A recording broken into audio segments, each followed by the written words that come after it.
بسم اللہ الرحمن الرحیم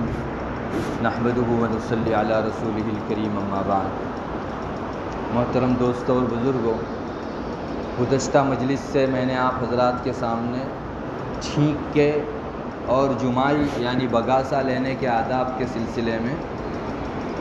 حدیث شریف کی معلومات شروع کی تھی۔ گزشتہ مجلس میں نے آپ کے سامنے نبی اکرم صلی اللہ علیہ وسلم کی ایک طویل روایت پیش کی جو حضرت ابو ہریرہ رضی اللہ تعالیٰ عنہ سے ہے، جس میں آپ صلی اللہ علیہ وسلم کا کچھ اس طرح کا ارشاد موجود ہے کہ چھینک جو ہوتی ہے وہ اللہ کی طرف سے ہوتی ہے اور جمائی یعنی بگاسا شیطان کے اثر سے ہوتا ہے۔ تم میں سے کسی مسلمان کو چھینک آئے اور وہ الحمدللہ کہے تو جتنے بھی مسلمان اس کو سنیں ان کو چاہیے کہ وہ اس کے الحمدللہ کا جواب یرحمک اللہ سے دے۔ پھر آگے روایت میں یہ ہے کہ جب تم میں سے کسی انسان کو جمائی آئے، بگاسا آئے، تو اس کو ہاں جیسی آواز نہیں کرنی چاہیے، جیسے بہت سوں کو عادت ہوا کرتی ہے کہ جمائی کے موقع سے وہ زور سے آواز کرتے ہیں۔ روایت میں آتا ہے اس سے شیطان ہنستا ہے۔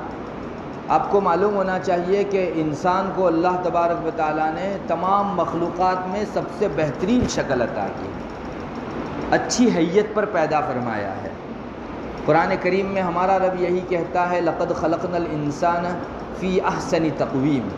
انسان کو ہم نے بہترین ڈھانچے میں، بہترین سانچے میں، بہترین حیت اور آکار میں اور شیپ میں پیدا کیا ہے۔ آپ جانوروں کو دیکھ لو،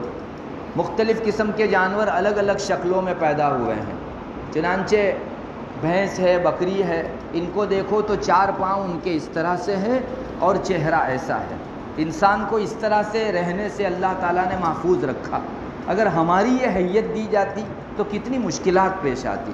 آج جو یہ ترقی ہم لوگ دنیاوی دیکھ رہے ہیں کبھی بھی نہ ہو پاتی، اور ایک انسان جو اچھی شکل میں آج دکھتا ہے بدنما معلوم ہوتا۔ ہاں، بھینس اور اس قسم کے جانور کے لیے یہی حیت زیادہ بہتر تھی، مگر انسان کے لیے اللہ تعالیٰ نے ایک دوسری یعنی کھڑے رہنے کی حیت پیدا فرمائی۔ اگر ہم کو سانپ کی شکل میں پیدا کرتا تو ہم رینگتے زمین کے اوپر، نہ پاؤں ہوتے نہ ہاتھ ہوتے، یہ بھی ایک شکل ہو سکتی تھی، مگر اللہ تبارک و تعالیٰ نے اس شکل پر بھی انسان کو پیدا نہیں فرمایا، کھڑا رکھا اس کو، اور ہاتھ اپنی جگہ کام کر رہے ہیں، پاؤں اپنی جگہ کام کر رہے ہیں، اور چہرہ جو بلند ہے وہ اپنا ایک مقام رکھتا ہے۔ انسان کے چہرے کو آپ کو معلوم ہونا چاہیے، حدیث شریف میں آتا ہے اللہ تعالیٰ نے اپنی صورت پر پیدا فرمایا ہے۔ اب اللہ کی صورت کوئی نہیں، ہم نہیں جانتے، اللہ نے جو مراد لی ہم آمنا وسلمنا کہتے ہیں۔ روایتوں میں آتا ہے کسی کے چہرے پر مت مارا کرو، اس لیے کہ چہرہ اللہ نے اپنی صورت پر پیدا فرمایا ہے انسان کا۔ تو اتنی عظمت والا چہرہ اگر پاؤں ہمارے اس طرح سے ہوتے جیسے جانور کے ہوتے ہیں یا پھر سانپ کی شکل میں ہوتے تو کتنی چہرے کی بے عزتی ہوتی۔ اللہ تعالیٰ نے اس حیت پر پیدا کیا۔ اب یہ حیت جب بگڑتی ہے تو شیطان کو بڑی خوشی ہوتی ہے، اور ظاہر ہے کہ آپ دیکھ لیجئے جو لوگ بگاسا کھانے کے موقع سے، جمائی لینے کے موقع سے اپنے منہ پر ہاتھ نہیں رکھتے یا اپنی آواز نہیں دباتے، ان کا چہرہ بھدا اور بدنما ہو جاتا ہے۔ یہی وجہ ہے کہ شیطان اس کے چہرے کو دیکھ کر ہنستا ہے کہ یہی وہ شکل تھی جس کو اللہ تعالیٰ نے بڑی خوبصورتی کے ساتھ پیدا فرمایا تھا، آج کتنی بری شکل۔ تو ہمیں حکم ہے کہ ایسے موقع کے اوپر ہم ہاتھ رکھ دیں اور آواز نہ ہونے دیں۔ جیسا کہ اس روایت میں نے سنایا، آپ صلی اللہ علیہ وسلم نے پہلی بات تو یہی فرمائی کہ جب جمائی اور بگاسا آئے تو جتنا روک سکتے ہو روکو، وہ نہ آوے تو اچھا ہے۔ جمائی کو روکنا چاہیے، بگاسے کو روکنا چاہیے، اور اگر آ ہی گیا ہے تو پھر منہ سے آواز نہیں ہونی چاہیے اور ہاتھ اپنے منہ کے اوپر رکھ دینا چاہیے۔ صرف بگاسے کی حد تک نہیں، چھینک میں بھی یہی چیز مطلوب ہے۔ چنانچہ حضرت ابو ہریرہ رضی اللہ تعالیٰ عنہ کی روایت میں بھی اس طرح سے آیا ہے، وہ جمائی کے سلسلے میں ہے۔ آپ صلی اللہ علیہ وسلم نے فرمایا جب تم میں سے کسی کو جمائی آ جائے تو اس کو اپنا ہاتھ اپنے چہرے پر رکھ دینا چاہیے، اور کتے کی طرح آواز نہیں کرنی چاہیے۔ حدیث شریف میں آواز آئی ہے، تعبیر آئی ہے ولا یعوی، کتا جو بھونکتا ہے نا اس کو عربی کے اندر عوا یعوی کہتے ہیں۔ تو کتے کی طرح آواز نہیں کرنی چاہیے، اس لیے کہ شیطان اس سے ہنستا ہے۔ بہت سے لوگ جو اسلامی تہذیب سے لیس نہیں ہیں، انہیں پتہ نہیں ہے کہ بگاسے اور جمعہ کے موقع سے بھی اسلام ہم کو ہدایت کرتا ہے، وہ حضرات بے تحاشا جس طرح سمجھ میں آیا جمعہ لیتے ہیں۔ کبھی ان کی آواز پیدا ہوتی ہے اور کبھی جو ہے منہ ایسا کھلتا ہے جو بڑا بدنما اور بھدا معلوم ہوتا ہے، تو ہم لوگ شیطان کی خوشی کا سامان کرتے ہیں۔ روایت میں آتا ہے، میں اور آپ تو دیکھ نہیں سکتے، اللہ کے رسول صلی اللہ علیہ وسلم نے فرمایا وہ پتھر کی لکیر ہے، بالکل سچ ہے، واقعی شیطان انسان کے چہرے کو دیکھ کر ہنستا ہے جب جمعہ کے موقع سے وہ اس پر نہ ہاتھ رکھتا ہے نہ اپنی آواز دباتا ہے۔ نبی اکرم صلی اللہ علیہ وسلم کا بھی اپنا معمول یہی تھا، اور روایتوں میں ایک اور بات بھی آتی ہے، غالباً حضرت ابو سعید خدری رضی اللہ تعالیٰ عنہ کی روایت ہے، رسول اللہ صلی اللہ علیہ وسلم کا کچھ اس طرح کا ارشاد ہے کہ جب تم میں سے کوئی آدمی اسے بگاسا آئے، جمعہ آئے، تو اپنا ہاتھ اس کو اپنے منہ پر رکھ دینا چاہیے، اگر نہیں رکھے گا تو شیطان اس کے منہ میں سے اندر داخل ہوتا ہے۔ یہ اللہ کے رسول صلی اللہ علیہ وسلم کی روایت میں آپ کے ارشاد میں چیز ملتی ہے۔ اور شیطان کے داخلے کا ایک مطلب تو یہ بھی ہو سکتا ہے کہ واقعی وہ داخل ہوتا ہے، چنانچہ بعض روایتوں کے اندر آپ صلی اللہ علیہ وسلم نے حضرات صحابہ کو فرمایا کہ ایسی عورتوں کے پاس تنہائی میں نہ جایا کرو جس کا شوہر اس کے پاس موجود نہ ہو، لا تلج المغیبات۔ ایک روایت ہے دوسری جس میں آپ صلی اللہ علیہ وسلم فرماتے ہیں ایسی خواتین کے پاس مت داخل ہو تنہائی میں کہ جس کا شوہر اس کے پاس نہ ہو۔ علماء نے فرمایا ہے اس کے دو مطلب، ایک تو یہ ہے کہ شادی ہو چکی ہے لیکن شوہر کسی سفر پر یا گھر سے غائب ہے تو اس کے پاس تنہائی میں مت جایا کرو۔ بعض علماء نے فرمایا اس کا مطلب یہ ہے کہ اس عورت کی شادی ہی نہیں ہوئی، وہ بھی غائب الزوج ہے، اس کا شوہر نہیں ہے، تو یہ کہہ سکتے ہیں کہ اس کا شوہر موجود نہیں ہے۔ ایسی خواتین کے پاس تنہائی کے اندر آپ مت داخل ہو۔ آگے آپ نے فرمایا اس لیے کہ شیطان انسان کے بدن میں خون کے ساتھ دوڑتا ہے، خون ہمارا جو سرکولیشن کرتا ہے پورے بدن کے اندر، رسول اللہ صلی اللہ علیہ وسلم نے فرمایا خون جہاں جاتا ہے شیطان بھی اس کے ساتھ جاتا ہے، اور ظاہر ہے کہ کسی خاتون کے ساتھ کسی نوجوان کی تنہائی ہوگی اور تیسرا وہاں شیطان ہوگا تو اس جگہ جو ہو وہ کم ہے۔ اللہ ہماری حفاظت فرماوے۔ رسول اللہ صلی اللہ علیہ وسلم نے یہ جملے ارشاد فرمائے تو غالباً حضرات صحابہ نے اسی موقع پر پوچھا تھا رسول اللہ آپ کے اندر بھی یعنی اس طرح سے شیطان جو ہے گردش کرتا ہے؟ آپ نے فرمایا جی، مگر میرا شیطان مسلمان ہو چکا، مطلب میرا تابع ہو چکا، وہ مجھ پر اپنا وسوسے کا بس نہیں چلا سکتا، اور رسول پر وہ چلا بھی کیسے سکتا ہے جبکہ رسول کو اللہ معصوم پیدا کرتا ہے اور وہ زندگی بھر معصوم رہتے ہیں، ان کے اندر ایک بھی گناہ نہیں ہوا کرتا، تو اس رسول پر اس شیطان کا بس کیسے چلے جس کی حفاظت اللہ کرے۔ بہرحال رسول اللہ صلی اللہ علیہ وسلم نے یہ فرمایا کہ انسان کے بدن کے اندر شیطان داخل ہوتا ہے، اور واقعی جیسا کہ میں نے روایت سنائی شیطان ہمارے بدن میں خون کے ساتھ دوڑتا ہے تو داخل ہوتا ہے، اور اس موقع پر اس کو اور زیادہ انسان کے اندر تصرف کا موقع مل جاتا ہے۔ ہم میں سے بہت سے لوگ بہت اچھی طرح جی رہے ہوتے ہیں لیکن بعض مرتبہ کچھ ایسے حالات پیش آ جاتے ہیں جس کی وجہ سے انسان وسوسے کا شکار ہو جاتا ہے، پھر اسے نہ کھانے میں چین پڑتا ہے اور نہ پینے میں، چاہے وہ دنیاوی نقصان کا وسوسہ ہو یا گناہ کا وسوسہ ہو۔ دنیاوی نقصان کا وسوسہ بھی انسان کا چین چھین لیتا ہے۔ چنانچہ ایک شخص نے جو ہے سنایا کہ مجھ کو ہمیشہ یہی اندیشہ ہوتے رہتا ہے کہ ابھی چھت گر پڑے گی یا زمین جو ہے پھٹ جائے گی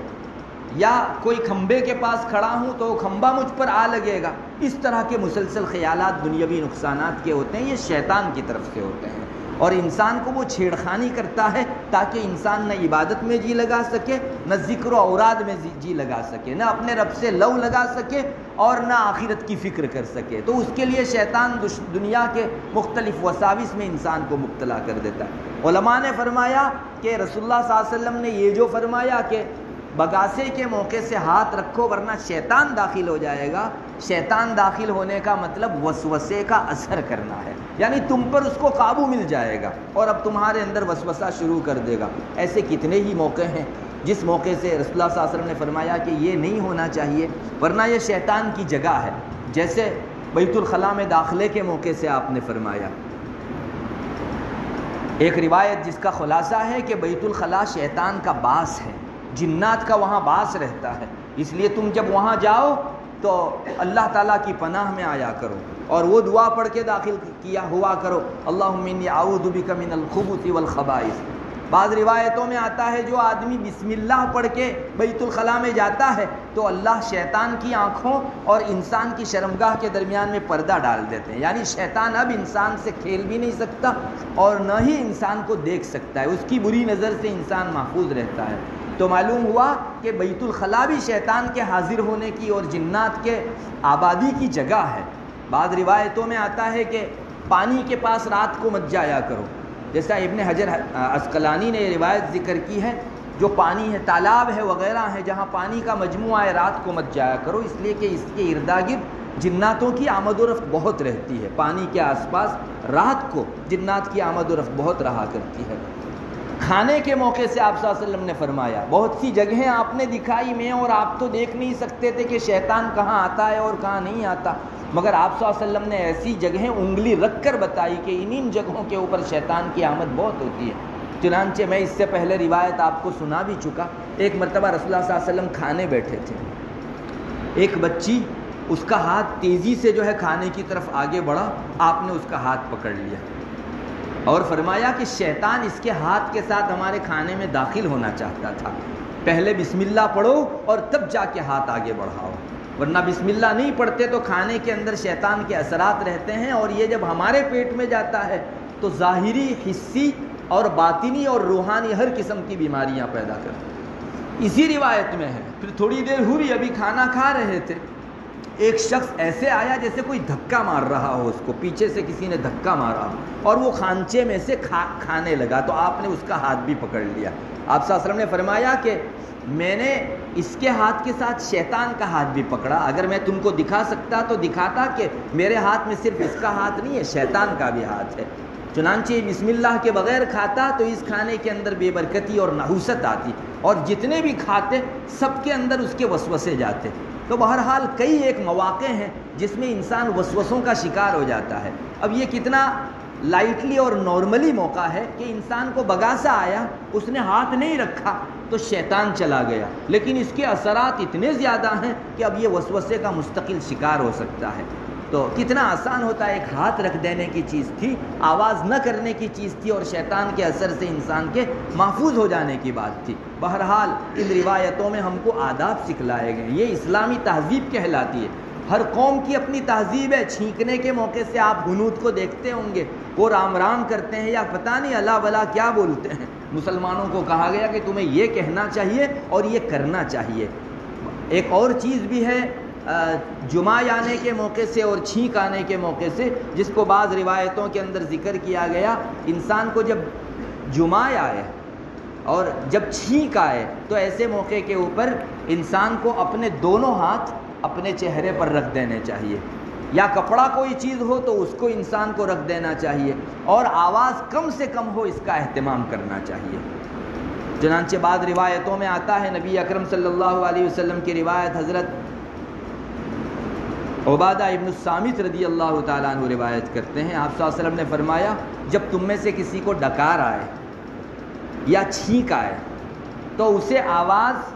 کم سے کم کرنی چاہیے اور اپنا ہاتھ جو ہے چہرے پر رکھ دینا چاہیے، اس لیے کہ شیطان کو خوشی ہوتی ہے کہ انسان ڈکار کے موقع سے اور چھینک کے موقع سے زیادہ آواز کرے۔ آپ نے دیکھا ہوگا بہت سارے لوگ جو ہے اتنا زور سے ڈکار کھاتے ہیں یا اتنا زور سے چھینک کھاتے ہیں کہ بازو والا آدمی اگر غفلت میں ہو تو ایک مرتبہ چونک جاتا ہے۔ اسلام کی تعلیم یہ ہے کہ کم سے کم آواز کرو، آپ کو چھینک کے موقع سے، ڈکار کے موقع سے اپنی آواز جتنی دبا سکو اتنا دباؤ۔ اللہ کی خوشی مسلمان کے لیے اچھی چیز ہے، اور شیطان کی خوشی، شیطان کی چاہت مسلمان کے لیے بری ہے۔ جب ہمیں پتہ چل گیا کہ ان دونوں موقعوں کے اوپر زور سے آواز کرنے کی وجہ سے شیطان خوش ہوتا ہے تو پھر اس کا اہتمام کرنا چاہیے کہ شیطان کی خوشی کا سامان کم سے کم ہو۔ حضرت ابو ہریرہ رضی اللہ تعالیٰ عنہ کی ایک روایت ہے، اس میں آپ صلی اللہ علیہ وسلم کا وہ معمول بتاتے ہیں کہ آپ صلی اللہ علیہ وسلم کو جب چھینک آتی تھی تو آپ اپنے دونوں ہاتھ یا پاس میں کوئی کپڑا ہوتا تو وہ اپنے چہرے کے اوپر رکھ دیا کرتے تھے، اور آواز پست سے پست فرماتے تھے، کم سے کم آواز ہو اس کا اہتمام کرتے تھے۔ چہرے پر دونوں ہاتھ رکھنے اور کپڑے کے رکھنے کا فلسفہ یہ بھی ذکر کیا جاتا ہے کہ جب انسان چھینک کھاتا ہے تو بہت سارا تھوک اڑتا ہے، اب سامنے اگر لوگ بیٹھے ہوں تو ایک نہایت بری اور بد تہذیبی کی چیز سمجھی جاتی ہے کہ انسان سامنے والے کو اپنے آپ سے کلفت پہنچائے، ایذا پہنچائے، اور ایک بہت بری چیز معاشرتی روح سے بھی، سماجی روح سے بھی سمجھی جاتی ہے۔ اور اسلام تو ایسے آداب سکھاتا ہی ہے کہ جو شریعت میں بھی بہتر اور سماجی اعتبار سے بھی بہتر۔ اس وجہ سے اپنا کوئی کپڑا یا دونوں ہاتھ اپنے چہرے کے اوپر اس کو رکھ دینا چاہیے اور آواز پست سے پست کرنی چاہیے۔ بہت سے لوگ نماز کے اندر اتنا زور سے ڈکار لیتے ہیں یا اتنا زور سے چھینک کھاتے ہیں کہ اس میں 2 حرف پیدا ہو جاتے ہیں۔ فقہا نے لکھا ہے کہ اگر کسی انسان کے ڈکار میں یا چھینک میں یا بگاسے میں 2 حرف پیدا ہو جائے تو اس کی نماز چلی گئی، فاسد ہو گئی۔ اس آدمی کو اب نماز واپس لوٹانی ہے۔ تو بہت خطرناک چیز ہے یہ، اس لیے کہ باہر کے 2 لفظ 2 حرف آپ نہیں بول سکتے نماز میں، اور چھینک کے درمیان یا ڈکار کے درمیان میں آپ کی آواز پیدا ہو گئی، 2 حرف پیدا ہو گئے، یا بگاسا لینے کے موقع سے جیسے بعض لوگوں کو مستقل آواز ہوتی ہے اور